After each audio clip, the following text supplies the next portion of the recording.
यंदा वटपौर्णिमा नेमकी कधी आहे हे जाणून घेण्याची महिलांना उत्सुकता लागली आहे. एवढंच नाही तर ज्यांचं नवीन लग्न झालंय त्यांना सुद्धा वटपौर्णिमेच्या पूजेसाठी उत्सुकता लागलेली असेल. तर यंदा 29 जून रोजी वटपौर्णिमा साजरी केली जाणार आहे. या दिवशी सोमवार आहे.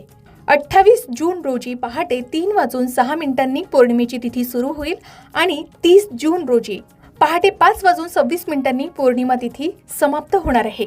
उदय तिथीनुसार वटपौर्णिमेचं व्रत 29 जून रोजी सोमवारी केले जाईल. या दिवशी पंचांगानुसार काही शुभमुहूर्त आहेत.